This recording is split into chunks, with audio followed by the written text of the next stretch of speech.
So we have learned about buoyancy.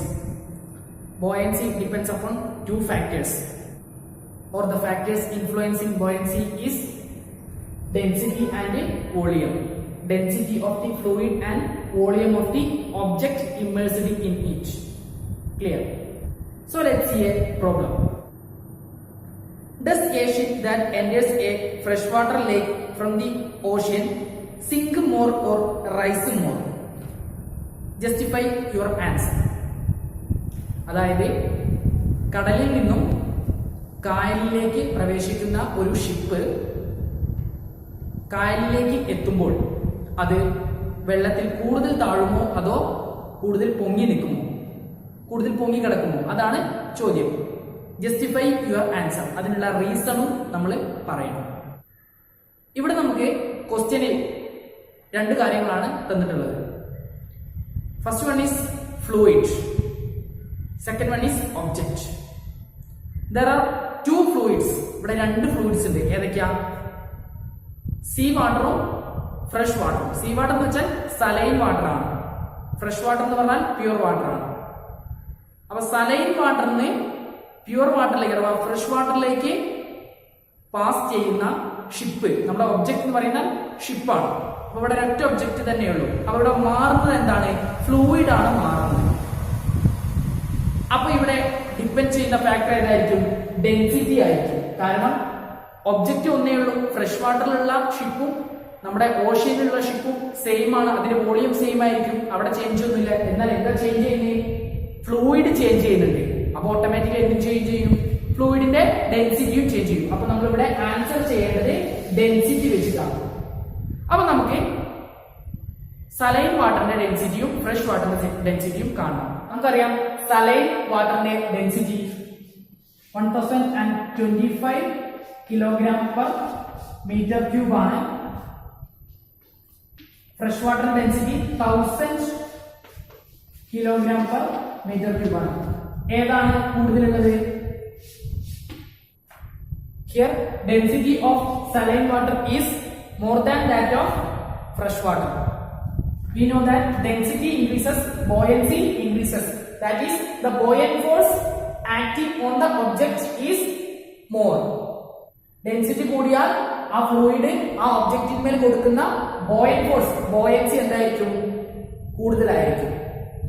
അപ്പോ ഇവിടെ fresh വാട്ടറിലായിരിക്കും saline വാട്ടറിലായിരിക്കും കൂടുതൽ ബോയിങ് ഫോഴ്സ് കിട്ടുക? സലൈൻ വാട്ടറിലായിരിക്കും കിട്ടുക. അതായത് ഓഷ്യൻ ഷിപ്പില് കൂടുതൽ ഫോഴ്സ് കൊടുക്കുന്നുണ്ട്. അതായത് ഓഷ്യനിൽ ഈസി ആയിട്ട് അത് ഫ്ലോട്ട് ചെയ്ത് പൊക്കോളും. എന്നാൽ അത് കായലിലേക്ക് ലേക്കിലേക്ക് കടക്കുമ്പോഴോ അവിടെ ഫ്രഷ് വാട്ടർ ആണ്. ഫ്രഷ് വാട്ടറിന്റെ ഡെൻസിറ്റി 1000 കിലോഗ്രാം പെർ മീറ്റർ ക്യൂബേ ഉള്ളൂ. അതുകൊണ്ട് തന്നെ ബോയിങ് ഫോഴ്സ്, അതായത് ലേക്ക് ഷിപ്പിൽ കൊടുക്കുന്ന ബോയിങ് ഫോഴ്സ് കുറവായിരിക്കും. എവിടത്തേക്കാളും? ഓഷ്യനിലുള്ളതിനേക്കാളും കുറവായിരിക്കും. So buoyant force is less in lake. So ship sink more. അതായത് ഷിപ്പ് നമ്മുടെ കായലിൽ കൂടുതൽ താഴെയാണ് ചെയ്യാം കടലിനേക്കാളും.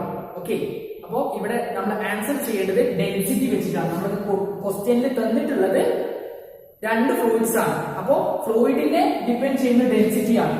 ഓക്കെ, അപ്പൊ നമ്മൾ ഡെൻസിറ്റി വെച്ചിട്ടാണ് നമ്മൾ ഇവിടെ ആൻസർ ചെയ്യേണ്ടത്. Okay, clear? ഇനി ഞാൻ നേരത്തെ പറഞ്ഞ പോലെ ക്വസ്റ്റ്യൻ വന്നാലോ? അതായത് ഒബ്ജക്റ്റ് തന്നിട്ട്, അതായത് അയൺ ബ്ലോക്കും അതുപോലെ തന്നെ അയൺ കൊണ്ട് ഉണ്ടാക്കിയ, അയണും സ്റ്റീലും ഉപയോഗിച്ച് ഉണ്ടാക്കിയ ഷിപ്പും വെച്ചിട്ട് ക്വസ്റ്റ്യൻ വന്നാൽ എങ്ങനെ നമ്മൾ ആൻസർ ചെയ്യാം? അവിടെ നമ്മൾ വോളിയമാണ് കൺസിഡർ ചെയ്യേണ്ടത്. ഓക്കെ, കാരണം സെയിം മാസ് ഉള്ള അയൺ ബ്ലോക്കും അത്രയും മാസ് ഇരുമ്പ് കൊണ്ട് ഉണ്ടാക്കിയ ഷിപ്പും വെച്ചിട്ട് ക്വസ്റ്റ്യൻ ഇങ്ങനെ ചോദിക്കാം. അതായത് സെയിം മാസ് ഉള്ള അയൺ ബ്ലോക്ക് വെള്ളത്തിൽ താഴ്ന്നു പോകുന്നു, അതേ മാസ് അയൺ കൊണ്ടുണ്ടാക്കിയ ഷിപ്പ് ഓഷ്യനിലൂടെ ഫ്ലോട്ട് ചെയ്ത് പോകുന്നു. What is the reason? അപ്പൊ നമ്മളുടെ വോളിയം വെച്ചിട്ടാണ് ചെയ്യേണ്ടത്. കാരണം ഇവിടെ അത്രയും മാസ് അയൺ ബ്ലോക്കിന്റെ കേസിൽ ഈ ഒരു വോളിയത്തിൽ അത്രയും മാസ് അടങ്ങിയിട്ടുണ്ട്. എന്നാൽ നമ്മൾ ഷിപ്പിലേക്ക് ഈ ഇത്രയും മാസ് അയൺ നമ്മൾ ഷിപ്പായിട്ട് കൺവേർട്ട് ചെയ്യുമ്പോൾ അതിനെ നമ്മൾ മാക്സിമം വോളിയത്തിലാണ് ഉണ്ടാക്കുന്നത്. Maximum volume. ഓക്കെ, അതായത് ഷിപ്പിന്റെ ഇൻസൈഡ്, ഷിപ്പിന്റെ ഉൾഭാഗത്ത് അയണൊന്നും അടങ്ങിയിട്ടുണ്ടായിരിക്കില്ല. അവിടെ എന്തായിരിക്കും? ഫ്രീ സ്പേസ് ആയിരിക്കും, അഥവാ ഹോളോ ആയിരിക്കും. ഓക്കെ, നമ്മൾ ഹോളോസ്ഫിയർ എന്ന് കേട്ടില്ലേ, അതുപോലെ ആയിരിക്കും. പുറത്ത് മാത്രമേ ഇരുമ്പ് കൊണ്ടുള്ള ബോഡി ഉണ്ടായിരിക്കുള്ളൂ, ഉള്ളിൽ എന്തായിരിക്കും? ഫ്രീ സ്പേസ് ആയിട്ട് കിടക്കായിരിക്കും. എന്നാൽ ഇവിടെയോ? ഇവിടെ ലെസ് വോളിയത്തിൽ maximum matter, maximum Fe contain ചെയ്യുന്നുണ്ട്. എന്നാൽ ഇവിടെ മാക്സിമം വോളിയത്തിലാണ് ആ മാസിനെ നമ്മൾ ഇവിടെ ഡിസ്ട്രിബ്യൂട്ട് ചെയ്തിട്ടുള്ളത്. ഓക്കെ, അപ്പോൾ ഇതാണ് അതിന്റെ ഡിഫറൻസ്. ഇവിടെ വോളിയം വളരെ കുറവാണ്, വോളിയം പറ്റ കുറച്ചിട്ട് മാസ് പരമാവധി സ്പേസിൽ നമ്മൾ അയൺ കണ്ടെയ്ൻ ചെയ്തിട്ട് ഉണ്ടാക്കിയിട്ടുള്ള അയൺ ബ്ലോക്കില്. എന്നാൽ ഇവിടെയാണല്ലോ അതേ അയണിനെ നമ്മൾ മാക്സിമം അടിച്ചു പരത്തി, ഓക്കെ, നമ്മൾ മാക്സിമം അതിനെ ഡിസ്ട്രിബ്യൂട്ട് ചെയ്തിട്ട് മാക്സിമം വോളിയത്തിലാണ് ആ Fe നമ്മൾ ആ ഇരുമ്പിന് നമ്മൾ ഡിസ്ട്രിബ്യൂട്ട് ചെയ്യിച്ചിട്ടുള്ളത്. ഓക്കെ, അതുകൊണ്ട് തന്നെ ഇവിടെ വോളിയം മാക്സിമം ആയിരിക്കും. ഓക്കെ, ഇത്രയും വോളിയത്തിലായിരിക്കും ഈ മാസ് ഇവിടെ ഡിസ്ട്രിബ്യൂട്ട് ചെയ്തിട്ടുള്ളത്.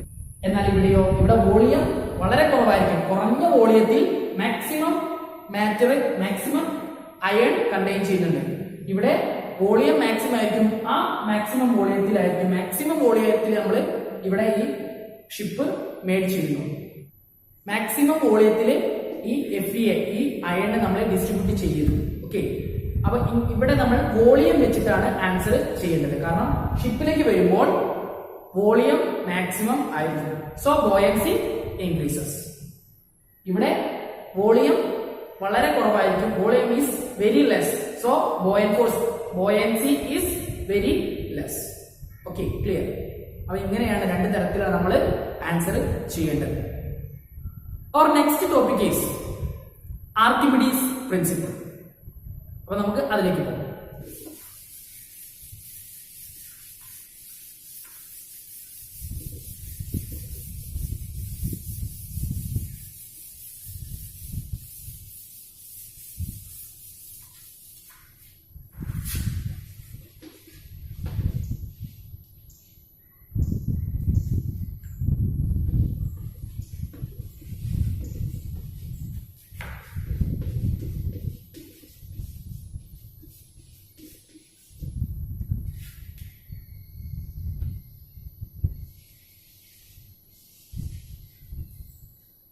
Archimedes principle. Archimedes principle is defined by the scientist Archimedes. Archimedes എന്ന ശാസ്ത്രജ്ഞനാണ് ആർക്കിമിഡിസ് പ്രിൻസിപ്പിൾ ഡിഫൈൻ ചെയ്തത്, ആർക്കിമിഡിസ് പ്രിൻസിപ്പിൾ കണ്ടെത്തിയത്. ഓക്കെ, അപ്പൊ അദ്ദേഹത്തിന്റെ പേരിൽ തന്നെയാണ് ഈ പ്രിൻസിപ്പിൾ അറിയപ്പെടുന്നത്.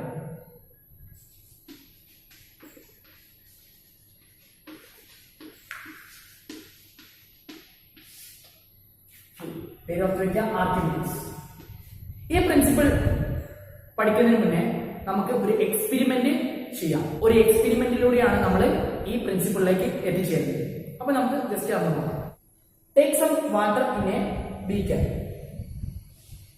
ബീക്കറിൽ നമുക്ക് കുറച്ച് വാട്ടർ എടുക്കാം. Water. So here the fluid is water and dip a stone into the water. ഒരു കല്ല് നമ്മൾ ഈ ബീക്കറിലേക്ക് ഡിപ്പ് ചെയ്യും. Okay, so there is acting a buoyant force on the stone. ഈ സ്റ്റോണില് ഒരു ബോയൻ ഫോഴ്സ് ആക്ട് ചെയ്യും by the fluid water. Water ഈ ഒബ്ജക്റ്റിന്മേൽ, ഈ സ്റ്റോണിന്മേൽ അപ്വാർഡ് ഡയറക്ഷനിൽ, അതായത് മുകളിലേക്ക് ഒരു ഫോഴ്സ് കൊടുക്കും. അതാണ് ബോയൻസി അഥവാ ബോയൻ ഫോഴ്സ്. അത് നമുക്ക് കാൽക്കുലേറ്റ് ചെയ്യാൻ പറ്റും. എങ്ങനെ? Through a spring balance. ഒരു സ്പ്രിംഗ് ബാലൻസ് വെച്ചാൽ നമുക്ക് അതിന്റെ ബോയൻ ഫോഴ്സ് കാൽക്കുലേറ്റ് ചെയ്യാൻ പറ്റും. അതിന്റെ original weight in the air, എയറിലുള്ള ഒറിജിനൽ വെയിറ്റും ഈ വാട്ടറിലുള്ള വെയിറ്റും നമ്മൾ കാൽക്കുലേറ്റ് ചെയ്ത് മെഷർ ചെയ്തിട്ട് അതിന്റെ ഡിഫറൻസ് കാൽക്കുലേറ്റ് ചെയ്താൽ നമുക്ക് ബോയൻ ഫോഴ്സ് കിട്ടും. നമ്മൾ ചെയ്ത് പഠിച്ചതാണ് അല്ലെ? ഓക്കെ, ഞാനിവിടെ ഈ ബീക്കർ കംപ്ലീറ്റ് ആയിട്ട് വാട്ടർ എടുക്കാൻ. ബീക്കർ കംപ്ലീറ്റ് ആയിട്ട് വാട്ടർ. ഓക്കെ, ബീക്കർ നിറച്ച് വെള്ളമുണ്ട്. എന്ത് സംഭവിക്കും? നമ്മൾ ഈ സ്റ്റോൺ ഇതിലേക്ക് ഡിപ്പ് ചെയ്യുമ്പോൾ തന്നെ ഈ വാട്ടർ ഓവർഫ്ലോ ചെയ്യും, അതായത് പുറത്തേക്ക് ഒഴുകും അല്ലെ, പുറത്തേക്ക് ഒഴുകും. ഈ പുറത്തേക്ക് ഒഴുകുന്ന വാട്ടർ ഞാൻ മറ്റൊരു പാത്രത്തിലേക്ക് ശേഖരിച്ചു. ഓക്കെ, അപ്പൊ ഇവിടെ കുറച്ച് വാട്ടർ ഉണ്ടായി അല്ലെ, പുറത്തേക്ക് ഒഴുകിയ ഓവർഫ്ലോ ചെയ്ത വാട്ടർ നമുക്ക് ഇവിടെ ഈ പാത്രത്തിൽ കിട്ടും. ക്ലിയർ? ഈ വാട്ടറിന്റെ വെയിറ്റ് എത്രയാണോ, പുറത്തേക്ക് ഒഴുകിയ വാട്ടറിന്റെ വെയിറ്റ് എത്രയാണ്, എത്ര ന്യൂട്ടൺ ആണ്, വെയിറ്റിന്റെ യൂണിറ്റ് ന്യൂട്ടൺ ആണ്, നമ്മൾ കഴിഞ്ഞ ക്ലാസ്സിൽ പറഞ്ഞു. ഈ വാട്ടറിന്റെ വെയിറ്റ് എത്രയാണോ, പുറത്തേക്ക് ഒഴുകിയ വാട്ടറിന്റെ വെയിറ്റ് എത്രയാണോ, അതേ വെയിറ്റ് തന്നെ ആയിരിക്കും, അല്ലെങ്കിൽ അതേ അത്രയും ഫോഴ്സ് തന്നെ ആയിരിക്കും ഈ വാട്ടർ, ഈ ഫ്ലൂയിഡ് ഈ സ്റ്റോണിന്മേൽ അപ്ലൈ ചെയ്യുന്ന അല്ലെങ്കിൽ ആക്ട് ചെയ്യുന്ന ബോയൻ ഫോഴ്സ്. ഈ സ്റ്റോണിന് കിട്ടുന്ന ബോയൻ ഫോഴ്സ് എത്രയാണോ അത്രയും വാട്ടർ ആയിരിക്കും ഈ പാത്രത്തിൽ നമുക്ക് പുറത്തേക്ക് ഒഴുകുന്ന വെള്ളത്തിന്റെ അളവ്, ഈ പാത്രത്തിൽ കിട്ടുന്ന വാട്ടറിന്റെ അളവ്. Clear? This is the experiment. So here we get 10 newton. ഇവിടെ ഓവർഫ്ലോ ചെയ്ത വാട്ടറിന്റെ അളവെന്ന് പറയുന്നത് 10 ന്യൂട്ടൺ ആണെങ്കിൽ ഇവിടെ ഈ ഒബ്ജക്റ്റിന്, ഈ സ്റ്റോണിന് കിട്ടുന്ന ബോയിലിംഗ് ഫോഴ്സ് എത്ര ന്യൂട്ടൺ ആയിരിക്കും? 10 ന്യൂട്ടൺ. ഓക്കെ, 10 ന്യൂട്ടൺ തന്നെ ആയിരിക്കും. ക്ലിയർ? ഇനി നമുക്ക് എന്ത് ചെയ്യാം, ഇതിന്റെ ഒറിജിനൽ വെയിറ്റ് ഒന്ന് കാൽക്കുലേറ്റ് ചെയ്യാം.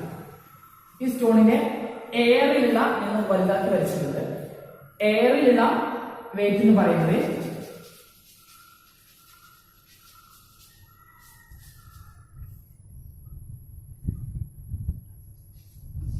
50 ന്യൂട്ടൺ ആണ്. 50 ന്യൂട്ടൺ ആണ്. വാട്ടറിലുള്ള വെയിറ്റ് എന്ന് പറയുന്നത് 40 newton. So the difference is 10 newton. ഇത്രയും എമൗണ്ട് വാട്ടർ പുറത്തേക്ക് ഓവർഫ്ലോ ചെയ്തിട്ടും ഉണ്ടാകും. Clear? This is the Archimedes principle. Okay, അപ്പൊ നമുക്ക് ആർക്കിമിഡീസ് പ്രിൻസിപ്പിൾ എന്താണ്, ഇത് ഈ എക്സ്പെരിമെന്റിൽ എന്താ നമുക്ക് മനസ്സിലായത്? അതായത് ഒരു ഫ്ലൂയിഡിൽ പാർഷ്യലി ഓർ കംപ്ലീറ്റ്ലി, പൂർണ്ണമായിട്ടോ ഭാഗികമായിട്ടോ ഇമേഴ്സ് ചെയ്തിരിക്കുന്ന, മുങ്ങിയിരിക്കുന്ന ഒരു ബോഡിക്ക് കിട്ടുന്ന ബോയൻ ഫോഴ്സ് എത്രയാണോ അത്രയും എമൗണ്ട് ഫ്ലൂയിഡ് പുറത്തേക്ക് ഓവർഫ്ലോ ചെയ്തിട്ടുണ്ടാവും, അതായത് അത് ഡിസ്പ്ലേസ് ചെയ്തിട്ടുണ്ടാവും. അതായത് ഇപ്പോ ഈ ഒബ്ജക്റ്റ്, ഈ വാട്ടറിലേക്ക് നമ്മൾ ഡിപ്പ് ചെയ്ത ഈ ഒബ്ജക്റ്റ്, സ്റ്റോണ് ഡിസ്പ്ലേസ് ചെയ്ത വാട്ടർ ആണെന്ന് നമുക്ക് പറയാം. 8th സ്റ്റാൻഡേർഡിൽ നമ്മൾ പഠിച്ചിട്ടുണ്ട്, മാറ്റർ ക്യാൻ ഓക്യുപ്പൈ സ്പേസ്. മാറ്ററിന് എന്ത് വേണം? സ്പേസ് വേണം. അതിന് നിലനിൽക്കാൻ വേണ്ടി എന്ത് വേണം? സ്ഥിതി ചെയ്യാൻ വേണ്ടി എന്ത് വേണം? സ്പേസ് വേണം. അത്രയും സ്പേസ് അത് അവിടുന്ന് ഡിസ്പ്ലേസ് ചെയ്യും. ഈ ബീക്കർ ഫുള്ളായിട്ട് വാട്ടർ ആയിരുന്നു. നമ്മൾ ഇതിലേക്ക് കല്ല് ഡിപ്പ് ചെയ്തപ്പോൾ, സ്റ്റോൺ ഡിപ്പ് ചെയ്തപ്പോൾ, നമ്മൾ ഇതിലേക്ക് ഈ സ്റ്റോൺ ഡിപ്പ് ചെയ്തപ്പോൾ ഈ സ്റ്റോണിന് സ്ഥിതി ചെയ്യാൻ ആവശ്യമായ അത്രയും സ്പേസ്, ഇതിന്റെ വോളിയം എത്രയാണോ അത്രയും വോളിയം സ്പേസ് ആര്? ഈ സ്റ്റോണ് പുറത്തേക്ക് ഡിസ്പ്ലേസ് ചെയ്യും. അത്രയും ഫ്ലൂയിഡിനെ പുറത്തേക്ക് ഡിസ്പ്ലേസ് ചെയ്യും. അപ്പൊ നമുക്ക് ഡിസ്പ്ലേസ്ഡ് വാട്ടർ എന്ന് വിളിക്കാം. ക്ലിയർ? അപ്പൊ ആർക്കിമിഡീസ് പറഞ്ഞത് ഇതാണ്, ഒരു ഒബ്ജക്റ്റ് ഒരു ഫ്ലൂയിഡിലേക്ക് കംപ്ലീറ്റ് ആയിട്ടോ പാർഷ്യൽ ആയിട്ടോ ഡിപ്പ് ചെയ്താൽ, ഇമേഴ്സ് ചെയ്താൽ ആ ബോഡിക്ക് കിട്ടുന്ന ബോയൻ ഫോഴ്സ് എന്തിന് ഈക്വൽ ആയിരിക്കും? ആ ഒബ്ജക്റ്റ്, ആ ബോഡി ഡിസ്പ്ലേസ് ചെയ്യുന്ന, ആ ഫ്ലൂയിഡിൽ നിന്നും ഡിസ്പ്ലേസ് ചെയ്യുന്ന ഫ്ലൂയിഡിന് ഈക്വൽ ആയിരിക്കും. Okay, so we can define that when an object is immersed completely or partially in a liquid, then the buoyant force or buoyancy experienced by it will be equal to the weight of the liquid displaced by it. Once again, when an object is immersed partially or completely in a liquid, the buoyant force experienced by it will be equal to the weight of the liquid displaced by it. Clear? This is the Archimedes principle. So we go to the next topic.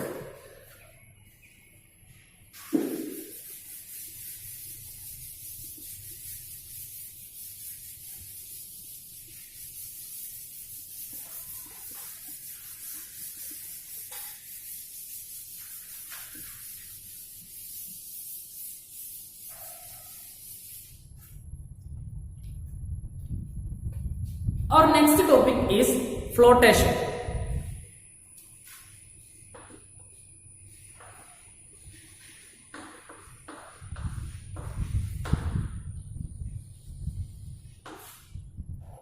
അപ്പോൾ നമുക്ക് flotation എന്താണെന്ന് study ചെയ്യുന്നതിന് മുന്നേ നമുക്കൊരു experiment ചെയ്യാം.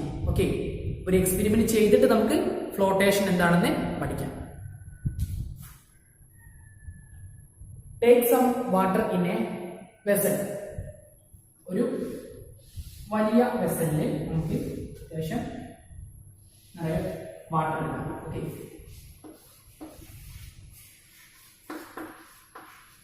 So our fluid is water. ഈ വാട്ടറിലേക്ക് നമ്മൾ അലൂമിനിയം ഫോയിൽ വെച്ച് അലൂമിനിയം ഫോയിൽ കേട്ടിട്ടില്ലേ? അലൂമിനിയം ഫോയിൽ നമ്മുടെ അൽഫാം അതുപോലെ തന്നെ പാഴ്സൽ ഫുഡ്സ് ഒക്കെ പൊതിഞ്ഞു കൊണ്ടുവരുന്ന, കവർ ചെയ്ത് കൊണ്ടുവരുന്ന ഒരു ഫോയിൽ, അലൂമിനിയം ഫോയിൽ, മിഠായിയുടെ കോട്ടിംഗ് ഒക്കെ ഉള്ള അലൂമിനിയം ഫോയിൽ അല്ലെ, കേട്ട് എല്ലാവർക്കും അറിയുന്നുണ്ടാവും. അലൂമിനിയം ഫോയിൽ വെച്ചിട്ടാണ് എക്സ്പെരിമെന്റ് ചെയ്യാൻ പോകുന്നത്. അലൂമിനിയം ഫോയിൽ വെച്ചിട്ട് നമ്മൾ ഒരു വെസൽ ഉണ്ടാക്കാൻ പോകും.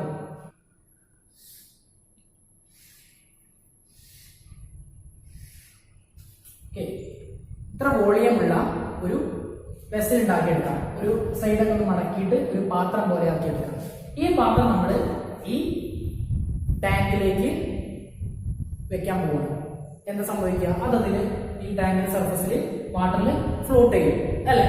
ഇതേ അലുമിനിയം ഫോയില് മടക്കിയിട്ട് ഫോൾഡ് ചെയ്തിട്ട് മാക്സിമം സ്മാൾ പീസ് ആവുന്ന വരെ നമ്മൾ മാക്സിമം ഫോൾഡ് ചെയ്യണം. ഫോൾഡ് ചെയ്തിട്ട് നമ്മൾ ഈ വാട്ടറിലേക്ക് ഇട്ട് കൊടുക്കുക. എന്താ സംഭവിക്കുക? ആ അലുമിനിയം ഫോയിൽ വെള്ളത്തിന് അടിയിലായിരിക്കും ഉണ്ടാവുക, താഴ്ന്നു പോകും അല്ലെ, ഇമേഴ്സ് ചെയ്യും. എന്നാൽ ഇതാവും മുകളിൽ ഫ്ലോട്ട് ചെയ്യും. What is the reason? Okay, നേരത്തെ ഞാൻ ഷിപ്പിന്റെ കാര്യം പറഞ്ഞു അല്ലെ. അയൺ ബ്ലോക്കും സെയിം അയൺ കൊണ്ടുണ്ടാക്കിയ ഷിപ്പും വാട്ടറിൽ എങ്ങനെയാണ് ആക്ട് ചെയ്യുന്നത്? അയൺ ബ്ലോക്ക് വാട്ടറിൽ ഇമേഴ്സ് ചെയ്ത് പോകുന്നു, ഷിപ്പ് ഫ്ലോട്ട് ചെയ്ത് പോകുന്നു അല്ലെ. സെയിം റീസൺ ആണ് ഇവിടെ വരുന്നത്. എന്താണ്? അതായത് ഇവിടെ വോളിയം ഇൻക്രീസ് ചെയ്തു. അലുമിനിയം ഫോയിലിന്റെ വോളിയം മാക്സിമം നമ്മൾ ഇവിടെ ഇൻക്രീസ് ചെയ്തത് ഒരു വെസലാക്കി മാറ്റി. നമ്മൾ അതിന് ഫോൾഡ് ചെയ്തപ്പോഴോ അതിന്റെ വോളിയം മാക്സിമം ആയിട്ട് റെഡ്യൂസ് ചെയ്തു അല്ലെ. ലെസ് വോളിയായി, ഇവിടെ മാക്സിമം ഹൈ വോളിയം അല്ലെ. അപ്പോ വോളിയം കൂടിയാൽ എന്ത് സംഭവിക്കും? ബോയൻസി, ബോയൻ ഫോഴ്സ് കൂടും. അപ്പൊ അത് ഫ്ലോട്ട് ചെയ്തുകൊണ്ടിരിക്കും. വോളിയം കുറഞ്ഞാലോ അത് അതിൽ ഇമേഴ്സ് ചെയ്ത് പോകും അല്ലെ, മുങ്ങിപ്പോകും. അപ്പൊ നമുക്ക് ഇവിടെ ഒന്നും കൂടി ഒന്ന് മോഡിഫൈ ചെയ്തിട്ട് പറയാം, ഒരു പ്രിൻസിപ്പിൾ ആക്കിയെടുക്കാം. അതായത് ഏതെങ്കിലും ഒരു ബോഡി, ഒരു ഒബ്ജക്റ്റ്, ഒരു ഫ്ലൂയിഡിൽ ഫ്ലോട്ട് ചെയ്യണമെങ്കിൽ അവിടെ നമുക്ക് വേണ്ട കണ്ടീഷൻ ഓക്കെ എന്താണെന്ന് വെച്ചിട്ട് ഒരു പ്രിൻസിപ്പിൾ ഉണ്ടാക്കിയെടുക്കാം. അപ്പോ പ്രിൻസിപ്പിൾ ഓഫ് ഫ്ലോട്ടേഷൻ ഡിഫൈൻ ചെയ്യുന്നതിന് വേണ്ടി നമുക്ക് മറ്റൊരു എക്സ്പെരിമെന്റ് കൂടി ചെയ്തു നോക്കാം.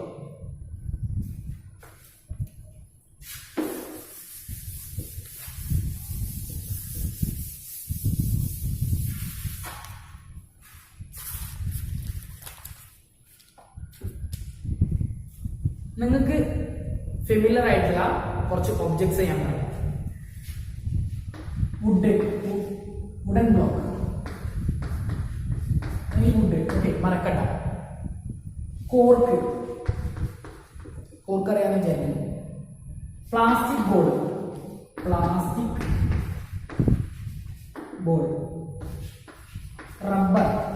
റബ്ബർ ബോൾ ആയിരുന്നു റബ്ബർ ആയിരുന്നു.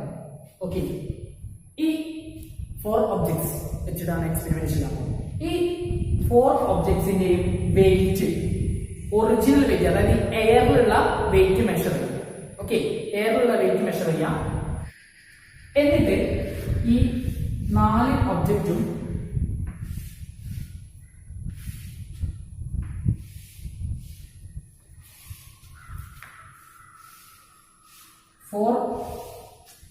ബീക്കേഴ്സ് എടുത്തിട്ട് അതിലേക്ക്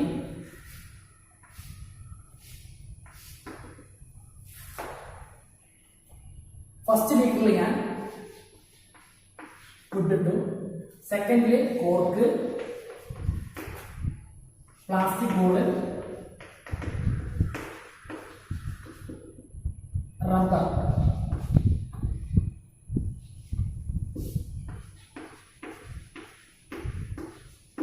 okay, what is the observation? എന്തായിരിക്കും നമ്മുടെ ഒബ്സർവേഷൻ? ഓക്കെ, നിങ്ങൾ കണ്ടിട്ടുണ്ടോ ബോളൊക്കെ നമ്മൾ അടുത്ത വീട്ടിലെ കിണറ്റിലേക്കോ പുഴയിലേക്കൊക്കെ വീണാൽ എന്ത് സംഭവിക്കും? അത് എവിടെ ഫ്ലോട്ട് ചെയ്യും? താഴ്ന്നു പോകുമോ? ഇല്ല, ഫ്ലോട്ട് ചെയ്തുകൊണ്ടിരിക്കും. ഓക്കെ, ബോളിന്റെ ഉള്ളിൽ എന്താണ്? എംറ്റി ആണ് അല്ലെ? പുറമെ റബ്ബർ അല്ലെങ്കിൽ പ്ലാസ്റ്റിക് മാത്രമേ ഉള്ളൂ. ഉള്ളിൽ എന്താണ്? എംറ്റി, ഫ്രീ സ്പേസ് ആണ് അല്ലെ? ഹോളോ എന്ന് പറയും. Okay, hollow. അതുപോലെയാണെങ്കിൽ പ്ലാസ്റ്റിക് ബോൾ അങ്ങനെയാണ്. വുഡ് അല്ലെ? മരങ്ങൾ വെള്ളത്തിൽ ഒഴുകി പോകുന്നത് കണ്ടിട്ടുണ്ട് അല്ലെ? മരങ്ങൾ താഴോ? ഇല്ല, മരങ്ങൾ വെള്ളത്തിൽ പൊങ്ങിക്കിടക്കുക ചെയ്യാം. കോർക്ക് പൊങ്ങിക്കിടക്കുക ചെയ്യാം. നമ്മുടെ ഷട്ടിലൊക്കെ കളിക്കുന്ന കോർക്ക് പൊങ്ങിക്കിടക്കുക ചെയ്യാം. റബ്ബർ അതുപോലെ തന്നെ, റബ്ബർ ബോള് അതുപോലെ തന്നെ ഫുട്ബോൾ എല്ലാം എന്താണ്? വെള്ളത്തിൽ പൊങ്ങിക്കിടക്കാണ് ചെയ്യാം. നമുക്കറിയാം അല്ലെ? What is the reason? എന്താണ് കാരണം? ഇതെന്താ താഴ്ന്നു പോവാത്തത്? നമ്മൾ പഠിച്ച ലോ അനുസരിച്ച്, പഠിച്ച പ്രിൻസിപ്പിൾ അനുസരിച്ച് ഇവിടെ എന്തുണ്ട്? ഒരു ബോയിങ് ഫോഴ്സ് കിട്ടുന്നുണ്ട് അല്ലെ? എല്ലാ ഒബ്ജക്റ്റിനും ഒരു ഒബ്ജക്റ്റ് ഒരു ലിക്വിഡിൽ ഇമേഴ്സ് ചെയ്താൽ, പാർഷ്യലി ഓർ കംപ്ലീറ്റ്ലി ഇമേഴ്സ് ചെയ്താൽ അതിന് എന്ത് കിട്ടുന്നുണ്ട്? ഒരു ബോയിങ് ഫോഴ്സ് കിട്ടുന്നുണ്ട്. ഈ ഒബ്ജക്ട്സ് ഒക്കെ വെള്ളത്തിൽ ഫ്ലോട്ട് ചെയ്ത് നടക്കാൻ എന്താണ് റീസൺ? ഒട്ടും തന്നെ താഴ്ന്നു പോകുന്നില്ല അല്ലെ? ബോട്ടം സൈഡിലേക്ക് പോകുന്നില്ല, ഒക്കെ സർഫസിലാണ് ഫ്ലോട്ട് ചെയ്തുകൊണ്ടിരിക്കുക. What is the reason? എന്തായിരിക്കും കാരണം? അപ്പൊ മാക്സിമം ബോയിങ് ഫോഴ്സ് അവിടെ കിട്ടുന്നുണ്ടെന്നല്ല അർത്ഥം. മാക്സിമം ബോയിങ് ഫോഴ്സ് ഈ ലിക്വിഡ്, എല്ലാ ലിക്വിഡും വാട്ടർ ആണ്, എല്ലാം വാട്ടർ ആണ്, സെയിം ലിക്വിഡ്സ് ആണ്.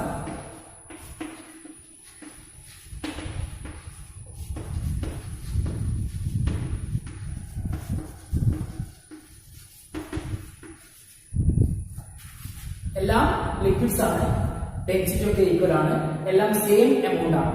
ഓക്കെ, ഒബ്ജക്ട്സ് ഡിഫറെന്റ് ആണ്. എല്ലാ ഒബ്ജക്ട്സും ചെയ്യും ഫ്ലോട്ട് ചെയ്തുകൊണ്ടിരിക്കും.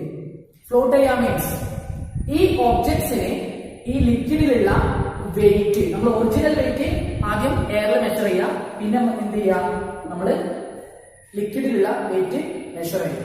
ഓക്കെ, ഫ്ലോട്ട് ചെയ്യുകയാണെങ്കിൽ അതിന് കിട്ടുന്ന വെയിറ്റ്, വാട്ടറിലുള്ള വെയിറ്റ് എത്രയായിരിക്കും? 0 ആയിരിക്കും. ഓക്കെ, 0 ആയിരിക്കും. ഫ്ലോട്ട് ചെയ്യാൻ മീൻസ് വാട്ടറിൽ ഫ്ലോട്ട് ചെയ്യുന്ന വുഡൻ ബ്ലോക്ക് മുകളിലായിരിക്കും ഉണ്ടായിരിക്കുക അല്ലെ? മുകളിൽ ഫ്ലോട്ട് ചെയ്തുകൊണ്ടിരിക്കുകയാണ്. അപ്പൊ അതിന്റെ ബോയിങ് ഫോഴ്സ് അല്ലെങ്കിൽ ലിക്വിഡിന് വുഡിന് കിട്ടുന്ന വെയിറ്റ് എത്രയായിരിക്കും? 0 ന്യൂട്ടൺ. അത് ഒട്ടും തന്നെ താഴ്ന്നു പോയിട്ടില്ല, ഡെപ്തിലേക്ക് പോയിട്ടില്ല, സർഫസിലാണുള്ളത്. താഴ്ന്നു പോകുമ്പോഴല്ലേ ഇതിന്റെ വാട്ടർ ലെവൽ ഇൻക്രീസ് ചെയ്യുള്ളൂ. വാട്ടർ ലെവൽ ഇൻക്രീസ് ചെയ്താൽ അതിന്റെ വോളിയം എത്രയാണ് നമുക്ക് കിട്ടുന്ന ബോയിങ് ഫോഴ്സ് എന്ന് നേരത്തെ നമ്മൾ പഠിച്ച ആർക്കിമിഡീസ് പ്രിൻസിപ്പിൾ വെച്ചിട്ട് നമുക്ക് കാൽക്കുലേറ്റ് ചെയ്യാം. ഓക്കെ, ബോയിങ് ഫോഴ്സ് എത്രയാണോ വാട്ടർ ലെവൽ ഇൻക്രീസ് ചെയ്ത് അല്ലെങ്കിൽ ഓവർഫ്ലോ ചെയ്തത്, അതായിരിക്കും അതിന് കിട്ടുന്ന ബോയിങ് ഫോഴ്സ്. എന്നാൽ ഇവിടെ ഓവർഫ്ലോ ഒന്നും സംഭവിക്കുന്നില്ല അല്ലെ? ജസ്റ്റ് ഫ്ലോട്ട് ചെയ്തുകൊണ്ടിരിക്കുകയാണ്, മുങ്ങി പോകുന്നില്ല, ഇമേഴ്സ് ചെയ്തിട്ടില്ല. ഓക്കെ, ഫ്ലോട്ട് ചെയ്തുകൊണ്ടിരിക്കുകയാണ്. അങ്ങനെയെങ്കിൽ ഇതിന് വെള്ളത്തിലുള്ള വെയിറ്റ്, വുഡൻ ബ്ലോക്കിന്റെ വെള്ളത്തിലുള്ള വെയിറ്റ് 0 ന്യൂട്ടൺ ആയിരിക്കും. അങ്ങനെയെങ്കിൽ ബോയിങ് ഫോഴ്സോ? ഇപ്പോൾ എയറിൽ ഇതിന്റെ വുഡൻ ബ്ലോക്കിന് 25 ന്യൂട്ടൺ ആണ് കൺസിഡർ. ഓക്കെ, 25 ന്യൂട്ടൺ ആണെങ്കിൽ 25 newton minus 0 newton equal to 25 newton. അതായത് 25 ന്യൂട്ടൺ ബോയിങ് ഫോഴ്സ് ഇതിന് കിട്ടുന്നുണ്ട്. നമ്മൾ ബോയൻസി എത്രയാണ്? 25 ന്യൂട്ടൺ ആണ്. എയറിലുള്ള അതിന്റെ വെയിറ്റ് എത്രയാണോ അത്രയും ബോയിങ് ഫോഴ്സിൽ ഈ വുഡൻ ബ്ലോക്കിന് ഈ ലിക്വിഡ് കൊടുക്കുന്നുണ്ട്. അതുകൊണ്ട് അത് ഫ്ലോട്ട് ചെയ്ത് പോകും. ഓക്കെ, അപ്പൊ ഫ്ലോട്ട് ചെയ്യാനുള്ള കണ്ടീഷൻ എന്തായിരിക്കണം?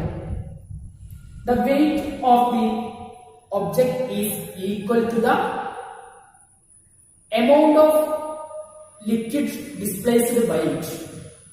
Okay, അതായത് ഈ ഒബ്ജക്റ്റ് ഈ വാട്ടറിൽ ഡിസ്പ്ലേസ് ചെയ്തിരിക്കുന്ന എമൗണ്ട് ഓഫ് വാട്ടർ എത്രയാണോ അത്രയും ബോയിലിംഗ് ഫോഴ്സ് അതിന് കിട്ടിയിരിക്കും. അപ്പോ അത് ഫ്ലോട്ട് ചെയ്യും. അതായത് 25 ന്യൂട്ടൺ ബോയിലിംഗ് ഫോഴ്സ് ഇതിന് കിട്ടുന്നുണ്ടെങ്കിൽ ഈ വുഡൻ ബ്ലോക്ക് അത്രയും എമൗണ്ട് വോളിയം അല്ലെങ്കിൽ എത്രയും എമൗണ്ട് അത്രയും വെയിറ്റ് ഇതിലുള്ള ലിക്വിഡിനെ ഡിസ്പ്ലേസ് ചെയ്തിട്ടുണ്ട്. അതായത് അതിന്റെ വോളിയം എന്താണ്? മാക്സിമം ആണ്. ഇതിന് വോളിയം കൂടുതലും മാസ് കുറവുമാണ്. Okay, so the boiling force is equal to the weight of the liquid displaced by the object. ഈ ഒബ്ജക്റ്റ് ഡിസ്പ്ലേസ് ചെയ്തിരിക്കുന്ന വാട്ടറിന്റെ എമൗണ്ട് എത്രയാണോ അത്രയും ബോയിലിംഗ് ഫോഴ്സ് ഇതിന് കിട്ടുന്നുണ്ട്. അതുകൊണ്ടാണ് അത് ഫ്ലോട്ട് ചെയ്യുന്നത്. ഇതേ കേസിനെയാണ് ഇവിടെ വരുന്നത്. എല്ലാ ഒബ്ജക്റ്റിനെയും സെയിം റീസൺ ആണ്. സോ ഫ്ലോട്ട് ചെയ്യാനുള്ള കണ്ടീഷൻ എന്താണ്? So weight of the floating body is equal to the weight of the fluid displaced by it. Clear? അതായത് ഫ്ലോട്ട് ചെയ്യുന്ന ബോഡിയുടെ വെയിറ്റ് എത്രയാണോ അത് എന്തിന് ഈക്വൽ ആയിരിക്കും? ഈ ഒബ്ജക്റ്റ് ഈ ഫ്ലൂയിഡിൽ നിന്ന് ഡിസ്പ്ലേസ് ചെയ്യുന്ന ലിക്വിഡിന് അഥവാ ഫ്ലൂയിഡിന്റെ എമൗണ്ടിന് ഈക്വൽ ആയിരിക്കും. അപ്പൊ ഒരു ഷിപ്പ് സീയിലൂടെ ഫ്ലോട്ട് ചെയ്ത് പോകണമെങ്കിൽ അത്രയും വോളിയം ഉണ്ട് അല്ലെ? ഷിപ്പിന്റെ സൈസ് നമുക്കറിയാം. അത്രയും വോളിയം എമൗണ്ട് ഓഫ് വാട്ടർ അത് ഡിസ്പ്ലേസ് ചെയ്യുന്നുണ്ട്, ആ ഷിപ്പ് ഡിസ്പ്ലേസ് ചെയ്യുന്നുണ്ട്. അതുകൊണ്ട് തന്നെ അത്രയും ഫോഴ്സ് അതിന് കിട്ടുന്ന അത്രയും വോളിയത്തിൽ അതിന് ബോയിലിംഗ് ഫോഴ്സ് കിട്ടുകയാണ്. ക്ലിയർ? ഇവിടെ അലുമിനിയം ഫോയിലിന്റെ ഒരു എക്സ്പെരിമെന്റ് നമ്മൾ ചെയ്തു, അതിലേക്ക് ഒന്നുകൂടി വരാം.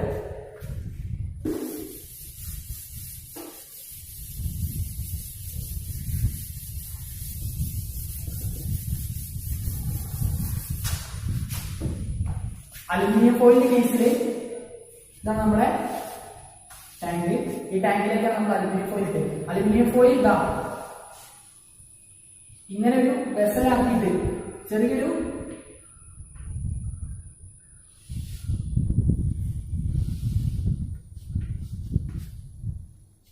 ചെറിയൊരു വെസലാക്കിയിട്ടാണ് നമ്മൾ അലുമിനിയം ഫോയിൽ വാട്ടറിലേക്ക് ഇട്ടത് അല്ലെ?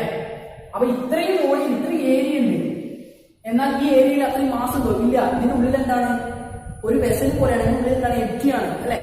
അപ്പൊ അലുമിനിയം ഫോയിൽ ആകുമ്പോൾ അതിന് ഇത്രയും ഏരിയ കിട്ടുന്നുണ്ട്. ഏരിയ കൂടി എന്ത് കൂടും? വോളിയം കൂടും അല്ലെ? Area increases, volume also increases.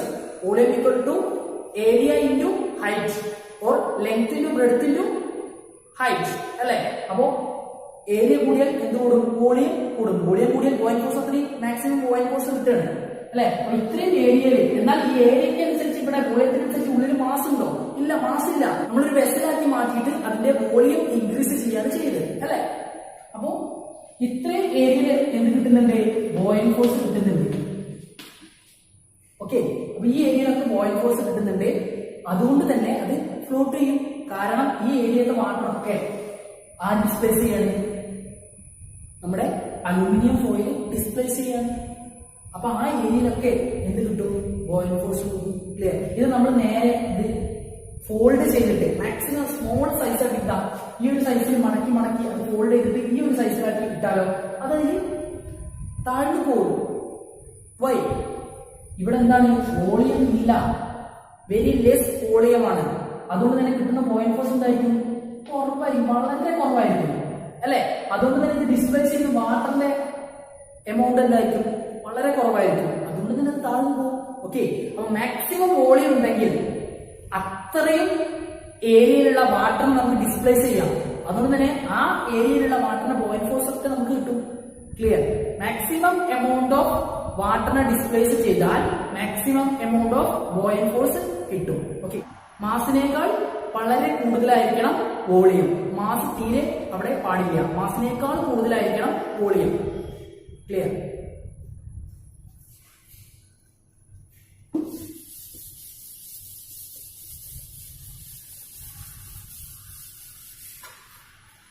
So നമുക്ക് കൺക്ലൂഡ് ചെയ്യാം. വോളിയം ഇൻക്രീസ് ചെയ്താൽ അവിടെ മാക്സിമം എമൗണ്ട് ഓഫ് വാട്ടറിനെ, ഫ്ലൂയിഡിനെ ഡിസ്പ്ലേസ് ചെയ്യാൻ പറ്റും. അത്രയും എമൗണ്ട് എന്ത് കിട്ടും? ബോയിന്റ് ഫോഴ്സും കിട്ടും. അതുകൊണ്ട് തന്നെയാണ് ഷിപ്പ് നമ്മൾ മാക്സിമം സൈസിൽ ഷിപ്പ് ഉണ്ടാക്കുന്നത്. ഷിപ്പിന്റെ ഉള്ളിലൊക്കെ എന്താണ്? എം ടി ആണ്, മാസ് ഇല്ല. മാസ് ഉണ്ടെങ്കിൽ അത് താഴ്ന്നു പോകും. ഷിപ്പിന്റെ ഉള്ളിലൊക്കെ എന്താണ്? ഹോളോ, ഫ്രീ സ്പേസ് ആണ്, എം ടി ആണ്. എന്നാൽ അതിന്റെ സൈസോ ബിഗ് സൈസ് ആണ് ഷിപ്പ്, അല്ലെ? വളരെ ബിഗ് സൈസ് ആണ്. അതുകൊണ്ട് തന്നെ അത്രയും എമൗണ്ട് ഓഫ് സീ വാട്ടറിന് അതിന് ഡിസ്പ്ലേസ് ചെയ്യാൻ കഴിയും. ഷിപ്പിന് അത്രയും എമൗണ്ട് ഓഫ് സീ വാട്ടറിനെ ഡിസ്പ്ലേസ് ചെയ്യണം. അതുകൊണ്ട് തന്നെ അത്രയും ബോയിന്റ് ഫോഴ്സ് അതിന് കിട്ടും. മറ്റൊരു റീസൺ ഡെൻസിറ്റി ആണ്. ഡെൻസിറ്റി കൂടുതലാണ്. So buoyancy also increases. Clear? So we can define the principle of flotation. അതായത് ഒരു ബോഡി ഒരു ലിക്വിഡിൽ, ഒരു ഫ്ലൂയിഡിൽ ഫ്ലോട്ട് ചെയ്യണമെങ്കിൽ അതിന് കിട്ടുന്ന ബോയന്റ് ഫോഴ്സ് മാക്സിമം ആയിരിക്കണം. Or the buoyant force is equal to the weight of the object in air. എയറിലുള്ള അതിന്റെ വെയിറ്റ് എത്രയാണോ അത്രയും ബോയന്റ് ഫോഴ്സ് കിട്ടിയാൽ അത് ഫ്ലോട്ട് ചെയ്യുള്ളൂ. അപ്പൊ അത്രയും ബോയന്റ് ഫോഴ്സ് കിട്ടാൻ എന്താ മാർഗം? നമ്മൾ അതിന്റെ വോളിയം മാക്സിമം ഇൻക്രീസ് ചെയ്യുക. വോളിയം മാക്സിമം ഇൻക്രീസ് ചെയ്താൽ അത്രയും വോളിയത്തിലുള്ള ഫ്ലൂയിഡിനെ ആ ഒബ്ജക്റ്റിന് ഡിസ്പ്ലേസ് ചെയ്യാൻ കഴിയും. അത്രയും എമൗണ്ട് ഓഫ് ഫ്ലൂയിഡിനെ ഡിസ്പ്ലേസ് ചെയ്താൽ, ഫ്ലൂയിഡിനെ ഡിസ്പ്ലേസ് ചെയ്യാൻ നമുക്ക് എന്ത് മാത്രം മതി? വോളിയം മാത്രം മതി. ഏരിയ കൂടെ, അവിടെ മാസിന്റെ ആവശ്യമില്ല, അല്ലെ? വോളിയം മാക്സിമം ഇൻക്രീസ് ചെയ്താൽ അത്രയും ഏരിയയിലുള്ള ഫ്ലൂയിഡിനെ നമുക്ക് ഡിസ്പ്ലേസ് ചെയ്യാം. അതുകൊണ്ട് തന്നെ അത്രയും ഡിസ്പ്ലേസ് ചെയ്ത അത്രയും ഫ്ലൂയിഡിന്റെ ബോയിന്റ് ഫോഴ്സ് ഒക്കെ എന്ത് കിട്ടും? ഈ ഒബ്ജക്റ്റിന് കിട്ടും. സോ അത് ഫ്ലോട്ട് ചെയ്തുകൊണ്ടിരിക്കും. Clear? So volume increases, buoyant force increases.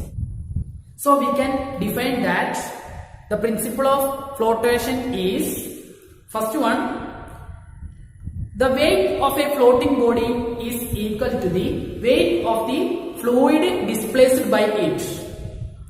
The second point is, when a body fully immersed in a fluid, then the volume of the displaced fluid is equal to the volume of the body. രണ്ടാമത് പറഞ്ഞ കാര്യം എന്താ? നമ്മൾ 8th സ്റ്റാൻഡേർഡിൽ പഠിച്ച same കാര്യമാണ്. അതായത് ഒരു object complete ആയിട്ട് നമ്മൾ സ്റ്റോൺ ഇട്ടെന്ന് പറഞ്ഞില്ലേ, ഇത് സ്റ്റോണ് ഫ്ലോട്ട് ചെയ്തുകൊണ്ടിരിക്കും? ഇല്ല. ഒരു ഫ്ലൂയിഡിൽ നമ്മൾ സ്റ്റോൺ ഇട്ടാൽ ആ സ്റ്റോൺ എന്ത് ചെയ്യും? ഫ്ലോട്ട് ചെയ്തുകൊണ്ടിരിക്കും? ഇല്ല. അത് കംപ്ലീറ്റ് ആയിട്ട് ഇമേഴ്സ് താഴത്താണ് കിടക്കുക, അല്ലെ? നമ്മൾ ഇങ്ങനെ നൂല് കെട്ടിയിട്ട് ഇങ്ങനെ പിടിച്ചാലോ, നമുക്കതിനെ ബാലൻസ് ചെയ്യാൻ കഴിഞ്ഞാലോ അതിങ്ങനെ നമുക്ക് വാട്ടറിൽ കംപ്ലീറ്റ് ആയിട്ട് ഇമേഴ്സ് ചെയ്തിരിക്കും, അല്ലെ? അങ്ങനെയെങ്കിൽ ഈ ബോഡിയുടെ, ഈ സ്റ്റോണിന്റെ, ഇത് എന്തോ ആയിക്കോട്ടെ, ഈ ഒബ്ജക്റ്റിന്റെ വോളിയം എന്തിന് ഈക്വൽ ആയിരിക്കും? ഈ ഒബ്ജക്റ്റ് പുറത്തേക്ക് ഡിസ്പ്ലേസ് ചെയ്തിരിക്കുന്ന അല്ലെങ്കിൽ ഓവർഫ്ലോ ചെയ്തിരിക്കുന്ന ഫ്ലൂയിഡിനെ ഈക്വൽ ആയിരിക്കും. ഇതിന്റെ ഈ ഫ്ലൂയിഡിന്റെ വോളിയവും ഈ ഒബ്ജക്റ്റിന്റെ വോളിയവും സെയിം ആയിരിക്കും. അതുപോലെ തന്നെ ആർക്കിമിഡിസ് പ്രിൻസിപ്പിൾ നേരത്തെ നമ്മൾ പറഞ്ഞു. എന്താ? ഇതിന്റെ വെയിറ്റും ഇതിന് കിട്ടുന്ന ബോയന്റ് ഫോഴ്സും, ബോയാൻസി, അതായത് ഈ ലിക്വിഡ് ഈ ഒബ്ജക്റ്റിന്മേൽ അപ്ലൈ ചെയ്യുന്ന ബോയന്റ് ഫോഴ്സും ഈക്വൽ ആയിരിക്കും. ഓക്കെ, രണ്ട് കാര്യങ്ങൾ. ഒബ്ജക്റ്റിന് കിട്ടുന്ന ഈ ഫ്ലൂയിഡ് ഈ ഒബ്ജക്റ്റിന്മേൽ അപ്ലൈ ചെയ്യുന്ന ബോയന്റ് ഫോഴ്സും ഇതിന്റെ വെയിറ്റും ഈക്വൽ ആയിരിക്കും. ഈ ബോഡിയുടെ വോളിയവും ഈ ബോഡി ഡിസ്പ്ലേസ് ചെയ്യുന്ന ഫ്ലൂയിഡിന്റെ വോളിയവും ഈക്വൽ ആയിരിക്കും. ഓക്കെ, ഇതാണ് പ്രിൻസിപ്പിൾ ഓഫ് ഫ്ലോട്ടേഷൻ എന്ന് പറയുന്നത്. When a body fully immersed in a fluid, then the volume of the displaced fluid by the body is equal to the volume of the body. ഈ ബോഡിയുടെ volume എത്രയാണോ ഇതിന് ഇവിടെ സ്ഥിതി ചെയ്യാൻ ആവശ്യമായ സ്പേസ്, വോളിയം എത്രയാണോ അത്രയും വോളിയം പുറത്തേക്ക് ഓവർഫ്ലോ ചെയ്തിട്ടുണ്ടാവും, അല്ലെ? അത്രയും ഫ്ലൂയിഡിനെ അത് പുറത്തേക്ക് ഡിസ്പ്ലേസ് ചെയ്തിട്ടുണ്ടാവും. ഓക്കെ, അപ്പോ ബോഡിയുടെ വോളിയം ഇതിന്റെ വോളിയം ഈക്വൽ ആയിരിക്കും. ഇതാണ് principle of flotation. So finally, once more, principle of flotation is defined that first point is the weight of a floating body is equal to the weight of the fluid displaced by the object or body. The second point is when a body fully immersed in a fluid, then the volume of the displaced fluid is equal to the volume of the body. Clear?